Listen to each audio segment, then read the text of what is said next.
Primera de Pedro, capítulo 1, versículos 10, 11 y 12.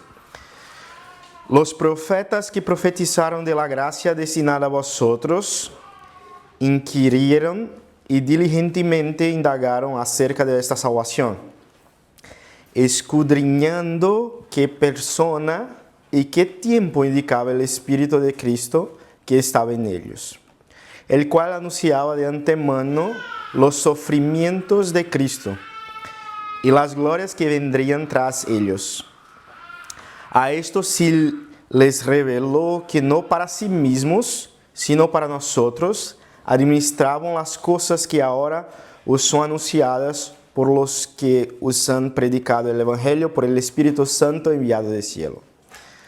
Cosas en las cuales anhelaban mirar los ángeles. Padre, ayúdanos aquí hoy. Hemos leído tu palabra y te pedimos que ella se quede en nuestro corazón. Ayúdanos a meditar en ella, a investigarla, a tenerla como preciosa, como abre nuestros ojos para mirar las maravillas de tu palabra, de tu ley. Eso que te pedimos en nombre de tu Hijo Jesús. Amén. Bueno, cuando era niño, yo tenía una obsesión que a mi familia le parecía muy rara, muy extraña. Mientras otros niños, cuando cambiaban de canal durante los anuncios de la tele, yo quedaba pegado al televisor. Me encantaban los anuncios, especialmente uno del túnel de lavado de Hot Wheels. Cuando era niño me encantaba este anuncio. Y cada vez que él pasaba, yo miraba con mucha atención el túnel lavado de Hot Wheels. Si no lo conocéis, no te preocupes, yo puedo describir esa maravilla que era el túnel lavado de Hot Wheels. Imagínalo, una pista completa con cintas transportadoras, rodillos de limpieza, chorros de agua y los cosechitos bajando por una rampa que brillaba de maravilla. Incluso tenía la cosa que más me encantaba, un ascensor. Y este era el punto alto del anuncio para mí. Cuando aparecía el cochecito entrando en el ascensor, yo pensaba, un día voy a tener un túnel lavado de Hot Wheels. Para un niño era la cosa más increíble del mundo. Y yo estudiaba aquel anuncio, prestaba atención a cada detalle, imaginaba cómo encajaban las piezas, cómo funcionaban los mecanismos, pero mi familia no tenía dinero para comprarlo, así me conformaba solamente con imaginar. Pero un día fui a casa de mi amigo y allí estaba el túnel lavado de Hot Wheels, pero en una caja, sellado. Y yo, hombre, vamos a jugar con eso. Él, no, este es para se quedar en la caja. ¿Podrías creer que él tenía el túnel lavado y dejaba en una caja todavía? Y yo pensé, voy a conversarlo, voy a decirlo, vamos a jugar, hombre. El túnel lavado, vamos a poner el cochecito en el ascensor, vamos a usar chorros de agua. Y aunque intenté convencerle de todas las maneras que un niño insistente como yo podía convencerle de abrirlo, él no quiso. Para que tengas idea de intenté de todo. Yo dije, mira, yo hago tus tareas, yo puedo ayudarte con el trabajo. Y él, no, este juguete se queda en la caja, intacto. Yo no sabía aquel día, pero los profetas del Antiguo Testamento conocían esa sensación de contemplar algo desde lejos. Anunciaban una salvación prometida y garantizada por Dios, pero la veían desde lejos. Querían saber el tiempo, las circunstancias, la persona y murieron sin ver su cumplimiento. Y aquí traigo la primera advertencia a nosotros. Debemos tener cuidado de no vivir como si la salvación que tenemos fuera reciente o trivial, ignorando que atravesó siglos de investigación profética y que nos fue administrada a un coste que aún no comprendemos. Y antes de seguir adelante, es importante acordarnos de lo que hemos visto hasta ahora en los versículos anteriores. En los versículos de 1 hasta 9, hemos visto que Pedro escribe a creyentes dispersos, elegidos y sostenidos por una esperanza viva, nacida de la resurrección de Cristo. Hemos visto también que estos hermanos que están dispersos, aún sin haber visto a Cristo con sus propios ojos, ya le aman, ya creen en Él y se alegran con gozo que las palabras no alcanzan a expresar. Y Pedro cerró el versículo 9, si vuelve un poco en tu Biblia, el versículo 9, él cierra con estas palabras: obteniendo el fin de vuestra fe, que es la salvación de vuestras almas. Y entonces Pedro se detiene, como si quisiera preguntarnos: ¿sabéis el peso de esta palabra, salvación? ¿Sabéis lo que tenéis delante de ti? Y antes de continuar, nos lleva de vuelta en el tiempo, mucho antes de Pentecostés, mucho antes de los apóstoles, antes de cualquier de nosotros hubiera nacido. Acerca de esta salvación, indagaron e inquirieron los profetas. Pedro está diciendo a los lectores de la carta, y también a ti que me escuchas hoy, esto no es una idea nueva. No nació en el Nuevo Testamento. Es la vieja buena noticia de salvación anunciada desde los albores, administrada a lo largo de los siglos y que ha llegado hasta nosotros. La salvación que tienes fue investigada por los profetas durante siglos. Tiene a Cristo crucificado y glorificado como su centro y fue administrada por Dios para nosotros, haciéndonos herederos. Y hoy veremos esto en 3 puntos. Primero, los profetas investigaron la salvación. Segundo, los profetas anunciaron a Cristo. Y tercero, los profetas nos sirvieron esa salvación. A lo largo de la predicación quiero que tengas esto en mente, porque si memorizas eso, si sales de aquí sabiendo esto que vamos a hablar, vas a entender todo el sermón. La salvación que tenemos fue investigada por los profetas durante siglos, tiene a Cristo crucificado y glorificado como su único centro y fue administrada por Dios para nosotros, haciéndonos herederos de lo que el mundo no conoció. Y así vamos al primer punto. Los profetas investigaron esa salvación. Vamos a leer otra vez más los versículos 10 y parte del versículo 11. Los profetas que profetizaron de la gracia destinada a vosotros inquirieron y diligentemente indagaron acerca de esa salvación, escudriñando qué persona y qué tiempo indicaba el Espíritu de Cristo que estaba en ellos. Pedro usa 2 verbos para describir lo que hacían los profetas con respecto a la salvación. Los profetas inquirieron y diligentemente indagaron. En griego, essas palavras têm um prefijo que intensifica a ação. É uma búsqueda profunda, exaustiva, hasta o limite de lo que é possível alcançar. Pensavam, investigavam, davam vueltas ao texto, medían cada palavra e buscavam entender. Incluso, esta palavra significa investigar minuciosamente e já foi usada para descrever a un pero o falteando algo con el hocino. O sea, Pedro está diciendo que los profetas eran como perros rastreadores en su investigación. ¿Y qué investigaba exactamente? Pedro es muy claro. ¿Qué persona y qué tiempo? En otras palabras, ¿cuándo y cómo llegaría esa salvación? Sabían que alguien vendría y sabían que ese alguien sufriría y que ese sufrimiento surgirían glorias. Pero el cuadro para ellos estaba incompleto y ellos querían entender mejor. Como alguien que tiene algunas piezas de un rompecabezas, pero todavía no tiene el conjunto completo.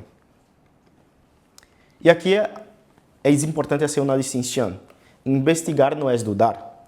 Los profetas eran hombres salvos, redimidos por la fe en la promesa, en el Cristo que vería, por el mismo mediador a quien nosotros creemos. La Confesión de Fe de Westminster afirma que hay solo un pacto de gracia. Hay somente un pacto de gracia administrado de diferentes maneras a lo largo de la historia, bajo la ley, por medio de las promesas, profecías, sacrificios y tipos, y en el Evangelio de la forma plena y clara en Cristo Jesús. Una sola salvación, un solo Cristo. Lo que los profetas investigaban no era solo si habría redención, sino cuándo y quién. No dudaron de la promesa. Ellos querían ver la plenitud de esta promesa. Eles sondeavam com santo temor o tempo señalado por la promessa de Deus. Reverência ante o mistério que Deus estava revelando progressivamente, capa sobre capa, a lo largo de gerações. E esta investigação, para que creas que e veas que é muito antiga, antes de Abraão, antes de Moisés, antes de Davi, em el jardim, todavía com o peso do pecado fresco sobre toda a criação, Deus plantou a primeira semilla de la promessa, o primeiro sermão, e pondré enemistad entre ti e la mujer, e entre tu semiente e la semente suya. Esta te herirá la cabeça, e tu lhe herirás el calcanhar. Em Gênesis 3:15. Uma semilla, um nome todavía escondido. No está, lo que os teólogos chamam de proto-evangelho. Uma promessa enigmática sobre descendência, herida e vitória. E já em los primeiros capítulos de Gênesis, vemos que a descendência de la mujer anhelava a legada del Mesías. Por exemplo, o padre de Noé, Lamec, quando nasceu su hijo, le puso el nombre y le explicó por qué le puso el nombre. Decía, este nos aliviará de nuestras obras y del trabajo de nuestras manos, a causa de la tierra que Jehová maldijo. Lamec estava mirando a Gênesis 3, a maldição sobre a terra, o trabalho penoso, a promessa de alguém que vendria a revertirlo todo, e depositou esta esperança em nome de seu hijo. Se equivocou contra a persona, Noé não era o Messias, como sabemos nós, pero acertou quanto à direção. Havia uma promessa, havia alguém que vendria, e aquela esperança merecia ser transmitida. E antes de qualquer visão ou oráculo formal, um padre puso sua esperança de la promessa em nome de seu hijo. E a partir de aí, a revelação avança com Abraão por meio de sua descendência. Todas as nações da terra vão ser bendecidas. Com Davi, um hijo que reinaria para sempre. Com Isaías, nasceria de uma virgem. Seria o servo sofriente que cargaria sobre si a iniquidade de todos, como leemos hoje. Com Miqueias, que nasceria em Belém. Em los rollos, em las sombras, em fogo do altar, um nome que estava escondido começava a brilhar. Cada profeta investigando o que o anterior recebeu. Cada sombra ganhando um contorno um pouco mais nítido e nenhum de eles chegando ao cumprimento. Um exemplo de isso encontramos em Daniel. Abre tu Bíblia em Daniel, capítulo 8, versículo 15. Vamos volver um pouco a Daniel, capítulo 8, versículo 15.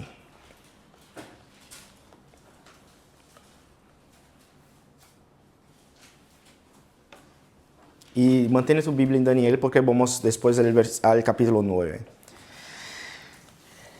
E o capítulo 8 de Daniel, versículo 15, diz: E aconteceu que, mientras eu, Daniel, considerava a visão e procurava compreendê-la, e aqui se puso delante de mim uno com aparência de homem. Eu, Daniel, considerava a visão e procurava compreendê-la. La recebeu e imediatamente buscou compreendê-la. Não la archivou, não se conformou com o parcial. E no capítulo 9, vamos olhar no capítulo 9, versículo 2, diz assim: En el año primero de su reinado, yo, Daniel, miré atentamente en los libros el número de los años de que habló Jehová al profeta Jeremías.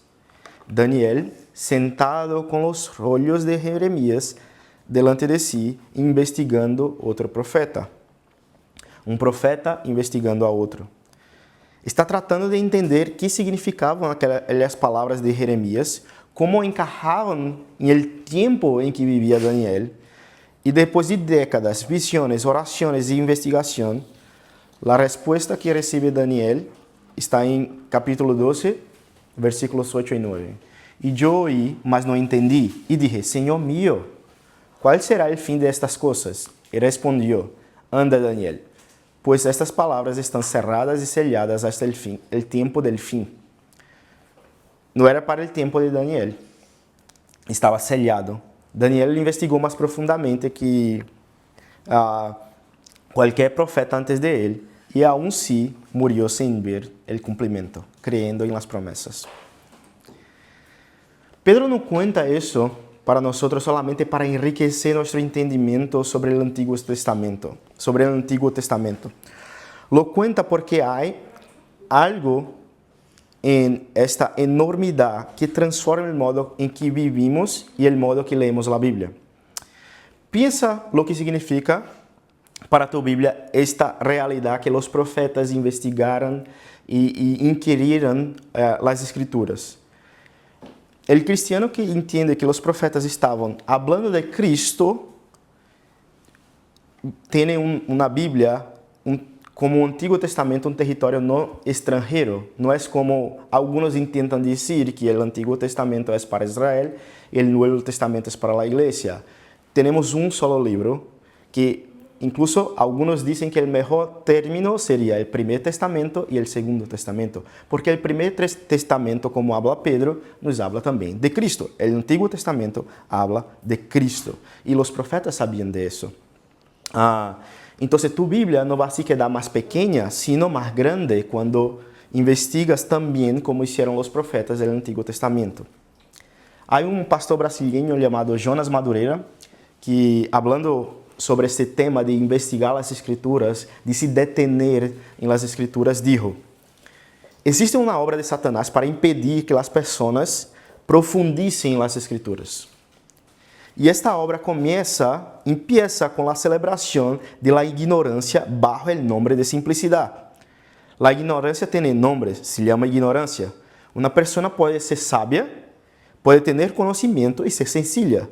La sencillez no es una marca de necedad, es una marca de carácter. Y él continúa diciendo: mi hermano, si no se ríe muy poco en comparación con lo que Jesús hizo en la cruz, que es leer la Biblia todos los días y orar. Este entendimiento de que los profetas y el Antiguo Testamento habla de Cristo cambia como lees las Escrituras. La próxima vez que abre los profetas, sea Isaías, Daniel, Habacuc, lee como quien por fin tiene el expediente, el rompecabezas completo, mirando a Cristo en cada versículo del Antiguo Testamento también. Incluso en la genealogía, que mucha gente suele saltar, podemos mirar a Cristo allí también. Hay un libro increíble si quieres aprender más cómo estudiar el Antiguo Testamento, de Sidney Greidanos, que se llama Predicando en el Antiguo Testamento. Y hay un capítulo específico que habla cómo mirar hacia Cristo y el Antiguo Testamento. Es un libro increíble y merece la pena leerlo. Y es el mismo Espíritu que iluminaba a los profetas, quien ahora ilumina la palabra para ti. Él no ha cambiado, solo ha aumentado la claridad. Tenemos el Nuevo Testamento para nos ayudar a entender el Antiguo, sabiendo que el templo, el tabernáculo y todo apuntaba hacia Cristo. Esto también vale para tu lectura personal. Cuando abres la Biblia con tus hijos, con alguien que ha empezado la fe, estás haciendo lo que hizo el padre de Noé, depositando una esperanza en el corazón de quien viene después. Transmitir adelante una revelación que nunca estuvo destinada a quedarse solo para ti. La motivación no es el deber, sino el privilegio de compartir con otros la misma verdad que nos ha alcanzado.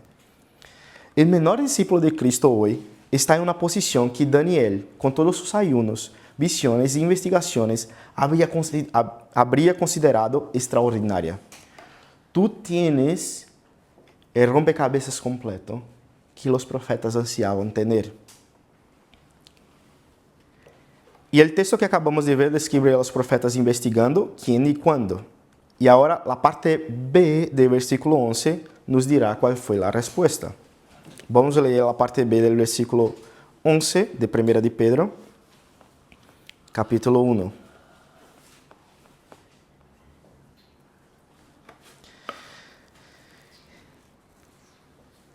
El cual anunciaba de antemano los sufrimientos de Cristo y las glorias que vendrían tras ellos.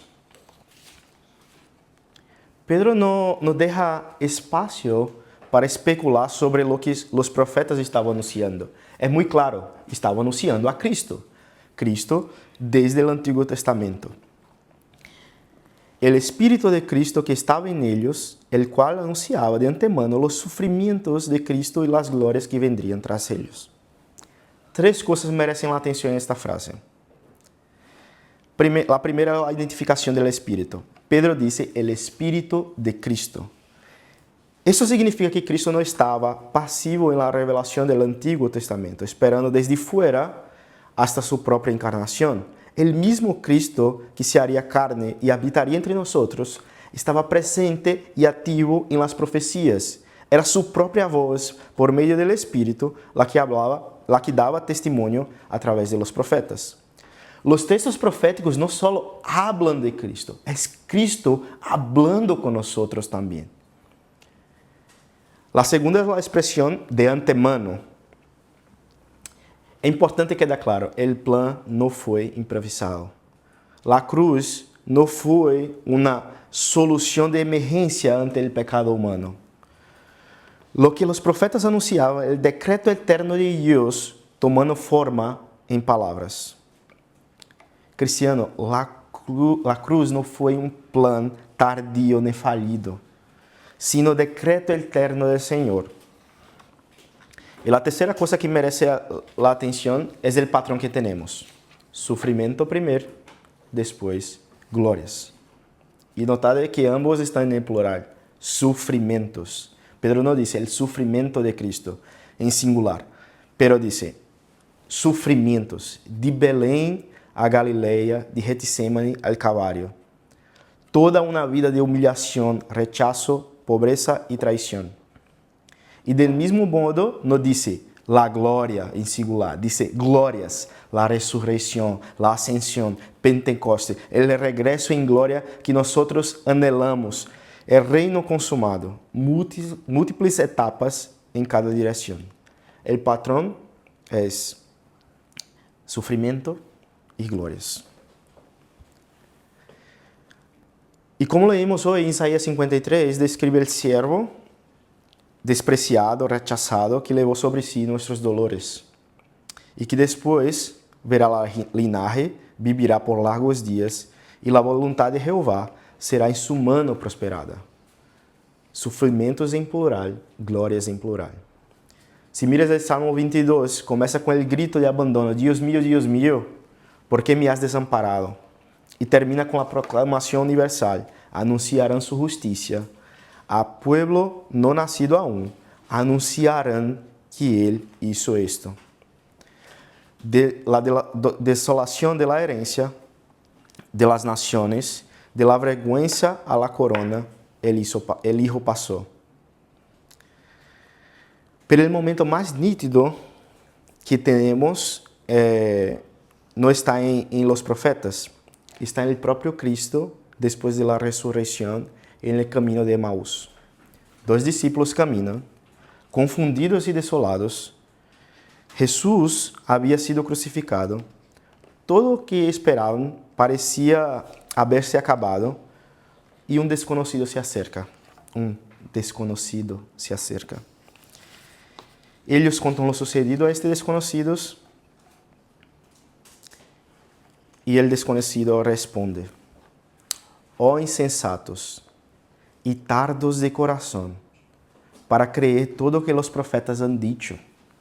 Não era necessário que Cristo padecera estas coisas e entrara em sua glória?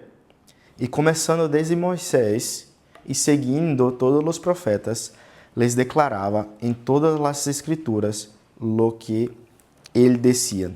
Isto está em Lucas 24, versículos 25 hasta 27. Fijaos em lo que Cristo está haciendo aqui. Confirma retroativamente que o Espírito em los profetas era su próprio Espírito, que os sofrimentos e as glórias eram exatamente o contenido de aquela revelação, e que era necessário, não acidental, não uma derrota imprevista, sino o decreto eterno que os profetas haviam anunciado. O desconhecido de Emaús es la respuesta a la pregunta que Daniel no recibió completa. Al sin duda vendrá que Habacuque esperó y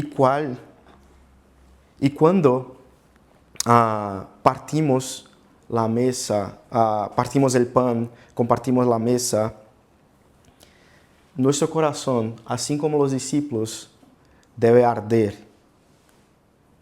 con la esperanza de Cristo venidero. El ardor es el reconocimiento, la investigación que tardó siglos, llegó a su fin. Y lo que llegó fue Cristo. Y acuérdate que cuando leemos los primeros versículos, Pedro está hablando de una congregación que sufre. Y el consejo que ofrece no es una promesa vacía de que todo va a mejorar, todo va a quedarse bien. Es algo mucho más sólido que eso. No es solamente aguenta un poco más y las cosas van a mejorar. Él está diciendo, tú vives el mismo patrón que ha vivido tu Señor. Primero los sufrimientos y después las glorias. La confesión de fe, si volvemos a ella otra vez, afirma que, aunque la obra de redención fue realizada en la encarnación, su virtud y eficacia fueron comunicadas a los elegidos en todas las edades. El mismo Cristo que anunció los sufrimientos de antemano, los vivió íntegramente, de Belén al sepulcro. Cuando pensamos en la humillación de Cristo, muchas veces pensamos solamente en la en la cruz. Pero si volvemos, la humillación de Cristo ya es tornarse hombre, vivir entre nosotros y todo lo que ha pasado. Y cuando el Espíritu daba testimonio de Cristo, daba testimonio de eso de antemano, a través de los profetas. Estaba declarando, así como há sofrimentos, também vão haver glórias. E se miramos as Escrituras e sabemos que os sofrimentos de Cristo são verdadeiros, sabemos que a glória venidera também é, como já vimos em sua ressurreição. Isto cambia a percepção de tu vida quando as coisas apertam. Ante os desafios desta vida e ante os sabores agridulces, puedes mirar a Cristo. Cristo não é Deus lejano, pero un Dios cercano que conoce nuestras luchas, nuestras dores. Yo conozco parte de las luchas de algunos de vosotros. Yo he visto incluso al Señor librando y trayendo paz en luchas que ustedes tienen. Y si el Señor ha sido fiel para nos librar de estas luchas y nos mantener en Él durante ellas, también va a nos mantener hasta que venga. Si el Señor nos trae alivio en nuestras luchas diarias, ¿no podemos confiar en Él durante toda una vida? Seguros de que pasaremos por diversas pruebas, seremos probados en el fuego, pero así como Él estuvo con los amigos de Daniel, también estará con nosotros. La pregunta no tiene por qué ser, ¿me ha abandonado Dios? Porque Dios no abandonó a su Hijo en el sepulcro, tampoco abandonará a nosotros. Tu sufrimiento no es un señal de que el plan de Dios ha fallado. Al revés, es un señal que estás en el camino del Señor. Ahora eso también cambia cómo obedecemos y perseveramos. La obediencia que nace de resiste más, aguanta más, vas a merecer la gloria. Es esclavitud. Esto no es un pensamiento cristiano. Es una carga que llevas en tu propio esfuerzo. La obediencia que nace de Cristo, la obediencia verdadera nace de Cristo ya cumplió el patrón. Y nosotros estamos juntos con Él. Eso trae libertad. No conquistamos nada, sino hemos recibido lo que Cristo ya garantizó. Hay un mártir de la iglesia, Policarpo, el discípulo del apóstol Juan, que en el año de 155, el procónsul le pidió que negara a Cristo. Dice, nega a Cristo y puede seguir vivo. Y la respuesta de Policarpo fue, 86 años le he servido y nunca Cristo me hizo ninguno mal. ¿Cómo puedo blasfemar de mi rey que me salvó? Esto no es un hombre se esforzando para ser valiente.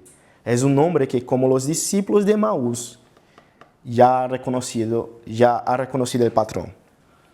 Y sabe que del otro lado del sufrimiento están las glorias. No como una promesa que tú tengas que merecer, sino como un decreto eterno del Espíritu de Cristo ya anunció y que el propio Cristo ya cumplió antes que tú. Y así entramos en el punto 3. Vamos al versículo 12. A estos se les reveló que no para sí mismo, sino para nosotros, administravam las glorias que ahora os são anunciadas por los que os han predicado el Evangelio por el Espíritu Santo enviado del cielo. Cosas en las cuales anhelan mirar los ángeles. Pedro llega à conclusão del argumento que está montando ele com uma frase. A estos se les revelou que não para si mesmos, sino para nosotros, administravam as coisas que agora os são anunciadas. Não para si mesmos, sino para vosotros. O que significa isto? Isto significa que cada profeta que indagou, cada oráculo que não compreendeu por completo, cada visão que recebeu sem ver o rompecabezas completo, todo isso foi administrado em direção a uma geração que eles nunca viram. Sirvieron a uma geração futura por la fé, sin rostros, sin nombre, porque así los movía el Espíritu. E há uma continuidade que Pedro subraya. El mismo Espíritu que estava em los profetas, es de que agora, por meio del Evangelio, predicado por los apóstoles, llegou hasta ellos e hasta nosotros.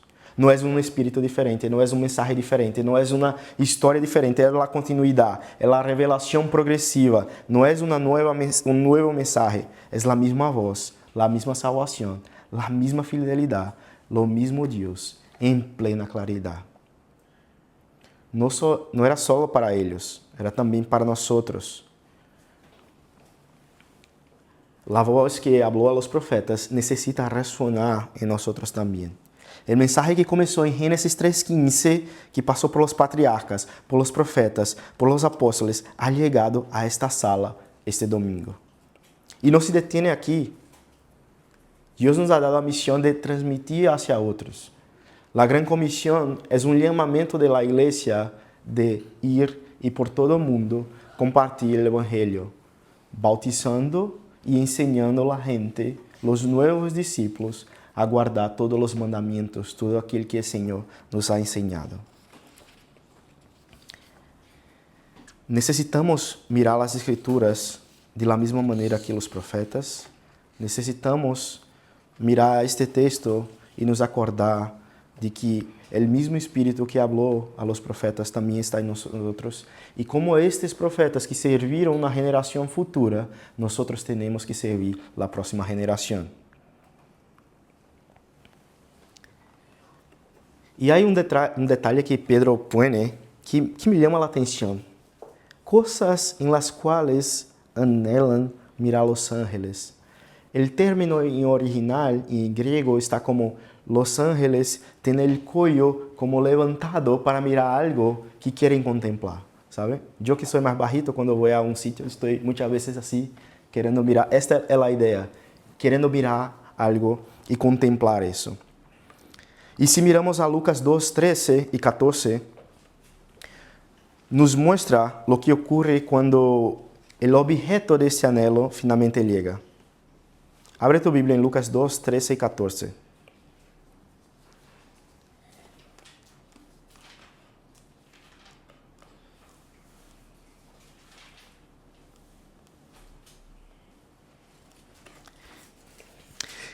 E repentinamente apareceu com o ángel uma multitud de las huestes celestiales que alabavam a Deus e diziam: Glória a Deus em las alturas, e em la tierra paz, buena voluntad para los hombres. Los ángeles que estiravam el cuello agora estavam cantando.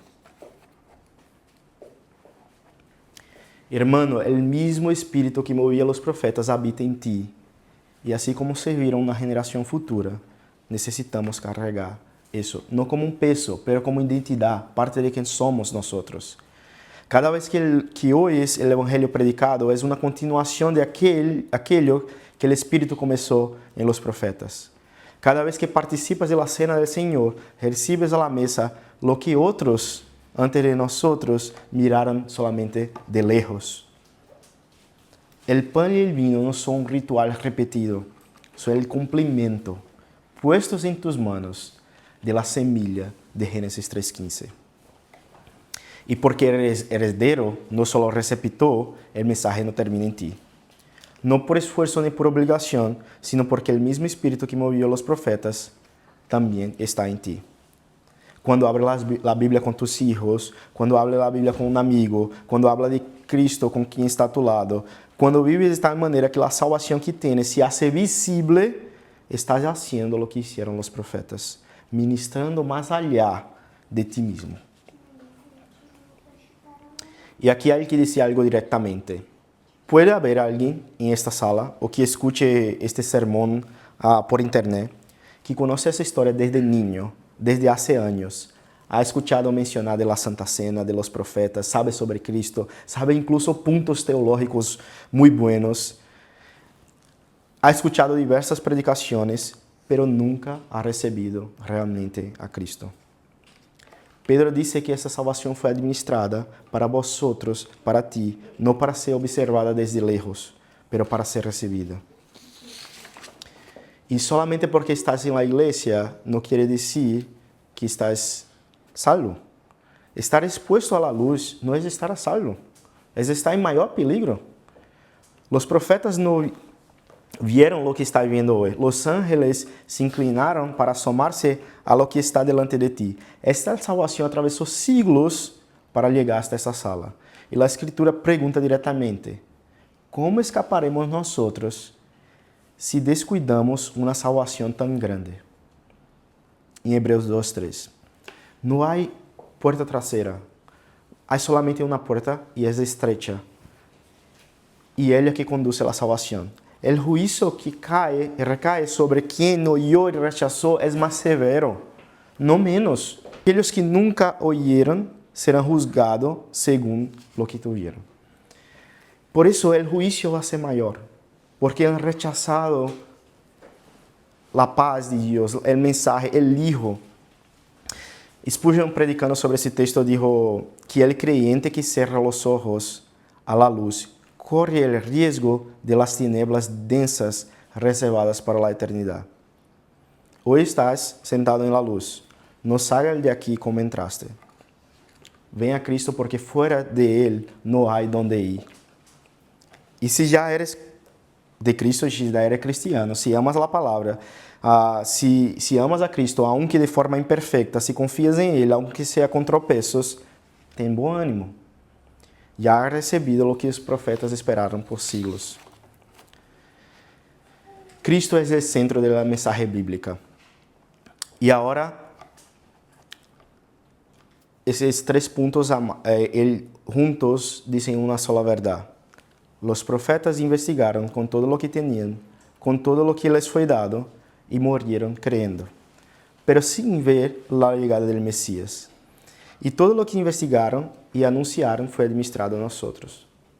¿Qué haremos nosotros pues con eso? Recuerdo la sensación de marcharme de la casa de mi amigo con el túnel lavado de Hot Wheels y mirar aquel túnel lavado en la caja. Estaba cerca de mí, cerca de mis manos y llegué en casa de mis padres con una indignación. ¿Cómo puede alguien tener algo tan precioso y no usarlo? ¿Cómo puede? Él tiene lavado delante de él, no lo usa, está cerrado en una caja. ¿Por qué? No hace sentido. Pero no somos nosotros así. No soy yo así. No eres tú así. Cada vez que dejas de investigar las Escrituras, que los profetas dieron todo por ver. Cada vez que te sientas frío ante la palabra, que hizo arder el corazón de los discípulos en Emaús. No eres tú y yo ese amigo toda vez que Tenemos friedad, estamos fríos delante de la palabra. Pero gracias a Dios que nuestra salvación no depende de nuestro asombro con el mensaje del Evangelio. Cristo no nos sostiene por nuestra diligencia. Su amor no se esfría cuando el nuestro se enfría. El mensaje que atravesó siglos no se rompe por tu tibieza.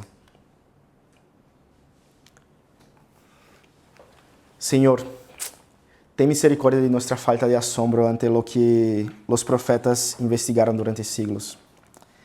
Ten misericordia de nuestra letargia ante lo que para ellos era fragmento y para nosotros é plenitud. Padre, que tu amor sea el combustible para que compartamos con otros el mensaje que nos ha alcanzado. Padre, ayúdanos a mirar las Escrituras y tener el corazón calentado como los discípulos en Emaús. Padre, ayúdanos a estar con el cuello estirado para ver las maravillas de tu ley. Y diante de las pruebas y los sufrimientos de la vida, ayúdanos a acordarnos que tenemos una esperanza viva en tu Hijo, que há de venir e nos resgatar. Assim te oramos em nome de ti, Hijo Jesus. Amém. Vamos cantar um salmo mais?